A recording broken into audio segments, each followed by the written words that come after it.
વ્યક્તિને કદાચ મીઠી વસ્તુ પસંદ હોય કે ના હોય, પણ જ્યારે તેમને પ્રસાદ ખવડાવવામાં આવે ને તો એ ખૂબ જ પસંદ આવે છે. તો આ જ ડિમ્પલ્સ ડિશીસમાં આપણે ગુરુદ્વારામાં મળે તેવું આપણે કડા પ્રસાદ તૈયાર કરીશું. બધી ટિપ્સ સાથે બનાવીશું તો ખૂબ જ સ્વાદિષ્ટ બનશે. તો ચલો રેસીપી શરૂ કરીએ. તો જેમના માટે સૌથી પહેલાં મેજરમેન્ટ પરફેક્ટ હોવું જરૂરી છે. તો તમે મેજરિંગ કપનો ઉપયોગ પણ કરી શકો છો, અને મેજરિંગ કપ ના હોય તો ઘરમાં રહેલી કોઈ પણ વાટકીને માપ માટે સેટ કરી પછી બધું જ માપ તેનાથી લઈ શકો છો. તો હું અત્યારે માપ માટે મેજરિંગ કપનો ઉપયોગ કરી રહી છું. તો હવે આ જ કપથી 1 કપ જેટલો આપણે ઘઉંનો કરકરો લોટ લેશું, જેમાંથી ભાખરી બનાવીએ ને તે. જનરલી જે ગુરુદ્વારામાં કડા પ્રસાદ બને છે ને તેમાં કરકરા લોટનો ઉપયોગ થાય છે, જેથી તે હલવાનું કે જે પ્રસાદ બને છે તેનું ટેક્સચર એકદમ દાણેદાર બને. તમે જો ભાખરીનો લોટ ઘરમાં ના હોય તો ઘઉંનો રોટલી બનાવવાનો લોટ પણ ઉપયોગમાં લઈ શકો છો, પણ વધારે સારો ટેક્સચર અને ટેસ્ટ આપણે દાણેદાર જોતું હોય તો કરકરા લોટથી જ મળશે. હવે આપણે જે કપથી લોટ લીધો છે તે જ કપથી અડધાથી થોડું વધારે એવું આપણે ઘી લેશું. મેં અહીંયા જામેલું ઘી લીધું છે, તો જો તે ઘીને ઓગાળીને લેવામાં આવે ને તો લગભગ પોણા કપ જેટલું આપણું ઘી હશે. જનરલી જે ગુરુદ્વારામાં કડા પ્રસાદ બને છે ને તેમાં એક જ સરખું માપ હોય, મતલબ જેટલો લોટ હોય તેટલું જ ઘી હોય, પણ આપણે થોડું પ્રમાણ ઓછું રાખશું કારણ કે ઘણા બધા લોકોને બહુ વધારે ઘી પસંદ નથી. તો આ રીતે આપણે અડધા કપ જેટલું ઘી લીધા બાદ તેને આપણે સાઈડમાં રાખી દઈશું. હવે આપણે જે કપથી લોટ લીધો છે તે જ કપથી 1 કપ જેટલી ખાંડ લેશું અને એક બીજા વાસણમાં લઈ લેશું. અને જે કપથી ખાંડ લીધી છે તેનું ડબલ એટલે કે 2 કપ જેટલું પાણી લેશું. તો છે ને એકદમ પરફેક્ટ માપ. 1 કપ જેટલો લોટ છે, 1 કપ જેટલી ખાંડ છે, 2 કપ જેટલું પાણી છે અને અડધા કપ જેટલું ઘી છે. બસ આ 4 વસ્તુથી આપણે ગુરુદ્વારામાં હોય તેવો કડા પ્રસાદ તૈયાર કરીશું.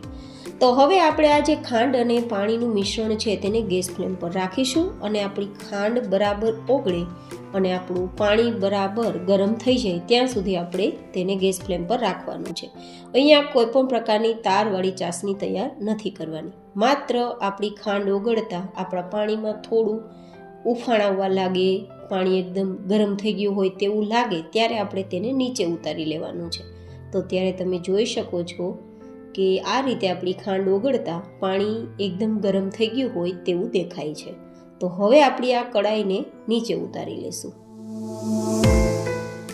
અને હવે આપણી જે લોટ અને ઘીવાળી કડાઈ છે તેને આપણે ગેસ ફ્લેમ પર રાખીશું, અને હવે ગેસની ફ્લેમ આપણે એકદમ ધીમી કરી દઈશું. ધીમા ગેસની ફ્લેમ પર આપણે લોટને શેકવાનું છે. અત્યારે તમને લોટ એકદમ છૂટો છૂટો દેખાતો હશે, પણ જેમ જેમ ઘી ઓગળતું જશે તેમ લોટનું ટેક્સચર એકદમ લૂઝ થતું જશે. અત્યારે તમે જુઓ, હું બિલકુલ વિડીયો કટ નથી કરતી, તમને બસ ફાસ્ટ ફોરવર્ડમાં બતાવું છું જેથી સમજાઈ જાય કે કઈ રીતે આપણે ઘીના ઓગળવાથી લોટનું ટેક્સચર એકદમ સ્મૂધ એન્ડ લૂઝ થઈ શકે. હવે તમે જુઓ, અત્યારે આ લોટનું ટેક્સચર એકદમ નીચેની તરફ જતા રિબિન જેવું છે. આ લોટનું ટેક્સચર જ્યાં સુધી કડાઈને છોડવા ના લાગે અને થોડું ફૂલી ના જાય અને થોડો કલર ડાર્ક બ્રાઉન કલર પર ના આવે ને ત્યાં સુધી શેકવાનો છે. પણ ગેસની ફ્લેમ ધીમી રાખવી જરૂરી છે, તો લોટ એકદમ સરસ શેકાશે. જો લોટનું ટેક્સચર થોડું પણ કાચું હશે ને તો આપણો આ પ્રસાદ છે તે દાંતમાં ચીપકશે. તો લોટ શેકતી વખતે ખાસ ધ્યાન રાખવાનું, ગેસની ફ્લેમ ધીમી રાખવાની, સતત ચલાવવાનું જેથી અંદર સુધી લોટ શેકાઈ જાય, અને ધીમે ધીમે શેકાતા તેનો કલર ચેન્જ થાય તો આપણે આ પ્રસાદ છે તે દાંતમાં પણ નહીં ચીપકે અને ટેક્સચર એકદમ સરસ આવશે અને ખાવામાં પણ ખૂબ સ્વાદિષ્ટ બનશે. તો આ રીતે 5-7 મિનિટ લોટને શેકતા લોટ એકદમ સરસ શેકાઈ ગયો છે. ટેક્સચર જુઓ, કડાઈમાં હું બધી બાજુ ફેલાવું છું તો પણ તે ફટાફટ ભેગું થઈને નીચેની તરફ આવે છે. જો આ ઇન્ડિકેશન આપે છે લોટ શેકાઈ ગયો છે. અથવા તો આ રીતે ચમચાની મદદથી જોવાનું, ચમચાની મદદથી નીચેની તરફ લોટને તમે આ રીતે રેડશો ને તો બધું જ ફટાફટ આપણું મિશ્રણ નીચેની તરફ જતું રહેશે, ચમચામાં નહીં ચીપકે. જો પહેલાં કેવું રિબિન જેવી કન્સિસ્ટન્સી આવતી હતી લોટની, અત્યારે જો એકદમ આ રીતે નીચેની તરફ જતું રહે છે, રિબિન જેવું નથી બનતું, મતલબ લોટ શેકાઈ ગયો છે. અને આ રીતે બધું જ ભેગું કરું છું ને છતાં તે તેની જાતે કડાઈમાં ફેલાઈ જાય છે, અને લોટ પહેલાં કરતાં એકદમ ફૂલી ગયો છે જેથી ચલાવવામાં પણ હલકો ફૂલકો છે, અને કલર પણ પહેલાં કરતાં ડાર્ક આવી ગયો છે. આ બધા જ ઇન્ડિકેશન આપે છે કે આપણો લોટ સરસ શેકાઈ ગયો છે. તો હવે આપણે જે ગરમ પાણી કર્યું હતું ને, ખાંડવાળું ગરમ પાણી, મીઠું પાણી કહેવાય, તેને થોડું થોડું ઉમેરશું. જો તમે લોટમાં જેવું ઉમેરશો ને કે ફટાફટ બબલ્સ થવા લાગશે. થોડું થોડું પાણી ઉમેરવાથી ગાંઠા નહીં પડે, નહીં તો આ પ્રસાદમાં ગાંઠા પણ થઈ શકે. હવે જેવું તમે ગરમ પાણી બધું જ ઉમેરશો કે ફટાફટ તેનો કલર ડાર્ક થવા લાગશે. જો અત્યારે તમે, અને થોડી જ વારમાં તમને લિક્વિડ ફોર્મ દેખાતું આ બેઝ એકદમ ભેગું થવા લાગશે અને કડાઈને છોડવા લાગશે. આ પ્રોસેસ પણ હું કટ કરીને નથી બતાવતી, માત્ર ફાસ્ટ ફોરવર્ડમાં બતાવું છું જેથી તમને એકદમ પરફેક્ટ સમજાય છે.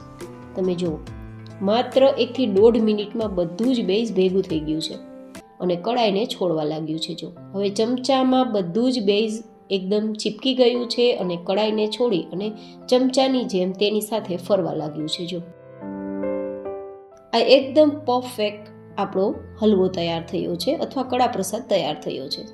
જો તમે એકદમ કડાઈને ચલાવતા કડાઈની અંદર તે જાતે ફરવા લાગ્યો છે, મતલબ એકદમ પરફેક્ટ આપણો પ્રસાદ તૈયાર થયો છે. જો કે આ રીતે તમને હજુ ઘી નહીં દેખાતું હોય, પણ થોડી જ વાર પછી તમને ઘી પણ દેખાવા લાગશે. તો હવે આ આપણો પ્રસાદ તૈયાર થઈ ગયો છે, તો આપણે ગેસની ફ્લેમ બંધ કરી દઈશું. થોડી જ વારમાં તમને ઘી ઉપર દેખાવા લાગશે. અત્યારે જો હું તમને ટેક્સચર બતાવું તો મોઢામાં પાણી આવી જાય તેવું છે ને, એકદમ સરસ શાઇનિંગવાળો અને ઉપર ઘી પણ દેખાય છે તેવો આપણો, આમ તો આને હલવો પણ કહી શકાય, તો આ તૈયાર છે. શીરો પણ કહી શકાય, તો આ શીરો પણ તૈયાર છે. તો આ રીતે ચમચીના પાછળના ભાગથી થોડું તમે આ રીતે મસળો ને તો એકદમ સ્પ્રેડ થઈ જાય છે, ફેલાઈ જાય છે અને દાણો એકદમ મસળાઈ જાય છે માવાની છે. મતલબ મોંમાં જતાં ઓગળી જાય તેવો સોફ્ટ જ આપણો આ શીરો કે હલવો કે પ્રસાદ તૈયાર થયો છે.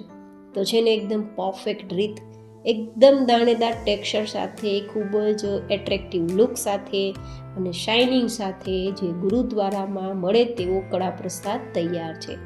તો તમે ક્યારે બનાવો છો મને જરૂર બતાવજો. ફરી મળીશું એક નવી જ એન્ડ હેલ્ધી રેસિપી સાથે. ત્યાં સુધી stay healthy and stay happy.